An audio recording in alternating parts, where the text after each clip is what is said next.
gets out of the way. King 9 suited for Justin, a raise to 1,400. Bonomo still trying to take control of yet another pot tonight. Barry folds. Jason, ace, jack.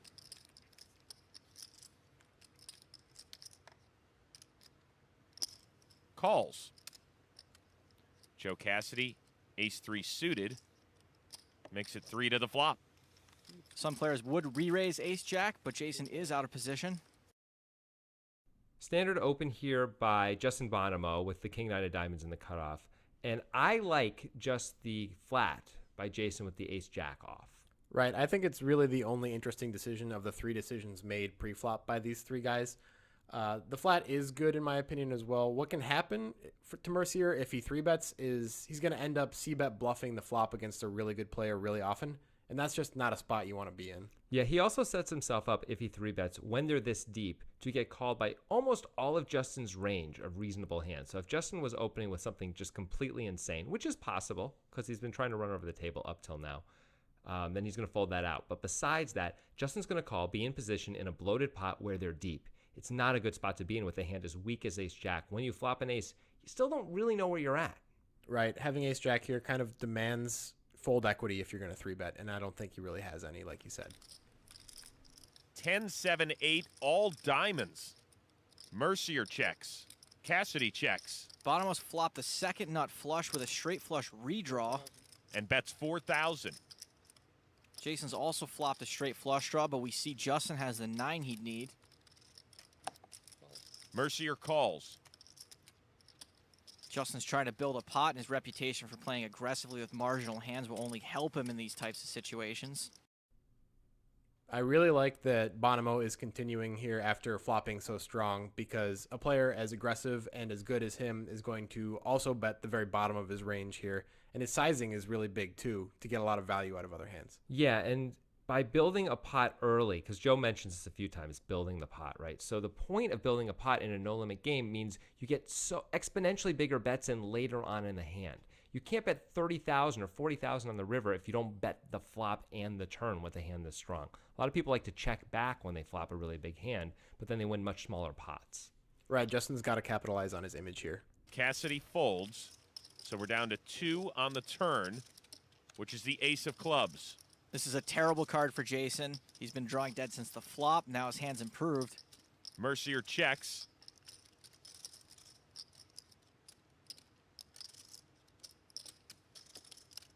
Bonomo bets 11,000. Still building this pot. For Jason, top pair and a strong draw is only going to get him to commit more money to this pot, even though we know he has no redraw.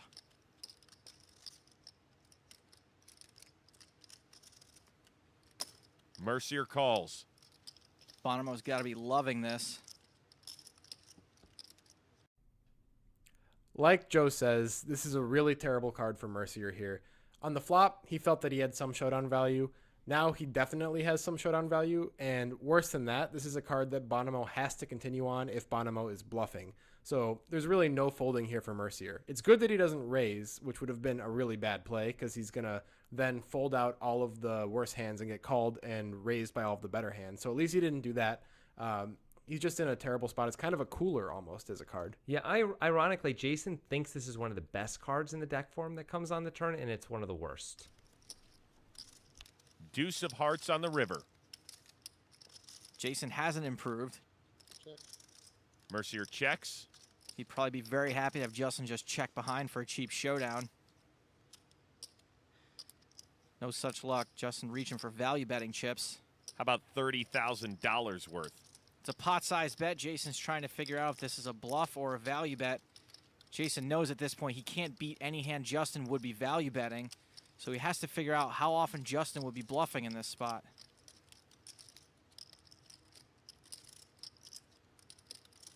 Very tough spot.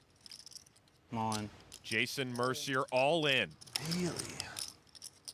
Make no mistake, despite the fact that he has top pair, this is a straight bluff from Jason Mercier. Once he saw that $30,000 bet, he's a pretty good idea. Justin is value betting. A check raise in this spot is very strong.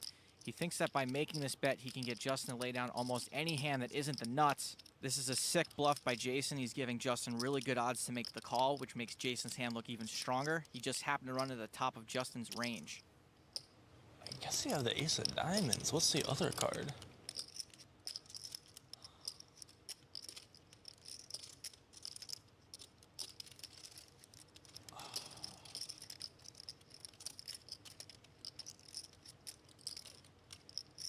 Yeah, I call. Calls. Base check. Nice hand. Bonomo wins a pot of nearly 230,000. That's kind of a good hand that you have there. And Jason's now busted. Thanks. Jason got pretty unlucky that Justin had the second nuts. Any lesser hand in that bluff may have just worked. So this is just two elite players going at it at the end. This may look like spew to some people. We disagree totally. We think this is a fantastic play by Jason. It just doesn't work out. Like Joe says, Jason runs into the top of Bonomo's range here, which really sucks. But this play is going to work a lot of the time. I think it's going to work on two pairs. Like if Bonomo's holding ace-10 or ace-7 or ace-8 here, Bonomo's likely to fold. Bonomo is also likely to fold ace-king with the king of diamonds and ace-queen with the queen of diamonds, which makes this play really pretty cool. Yeah, I think the only hands he's not folding out, I disagree with Joe to some degree. I think Bonomo's calling with all flushes, not just the nut and king high flushes here. And possibly with aces that include the ace of diamonds, essentially. So like if Justin has the ace king with the ace of diamonds, he might be able to call here because he knows Jason can't have the nuts, or the ace queen with the ace of diamonds, for example. Right, and that's one strange thing about this play by Mercier. This play is usually done by elite players when they have the ace of diamonds, and that would be the player in Mercier's position. Mercier would do this with the ace of diamonds because he knows now that his opponent cannot have the nuts, and he can comfortably represent the nuts. Instead, Mercier just has an ace and a jack of diamonds, which makes it a little different, a little weird, but I think in general, Mercier is just assuming his best equity play here is to move in based on the pot size. He's just going to fold out so much of Justin Bonomo's value range here that it's got to be profitable. It's a beautiful play. And again, he's only shoving 67,000 to win, what is it, 120,000, 130,000, something like that. He doesn't have to be right very often. I think it's about 120. So he doesn't have to be right very often, like 40% of the time for this to work. That's pretty great too. Right, and as it turns out, Justin's just never folding, and you can see that in his face. He's not happy about calling, but Jason's representing the nuts here, so it sucks to call with the king high flush in a way, because it's like when you call and he shows the ace high flush, you're like, I'm such an idiot. Why did I even bet the river? You know? Yeah. But he can't fold because he knows Jason is capable of plays like this. And there is at least a small part of Jason's range that is the queen high flush, which might play it just like this. That's true. That's true.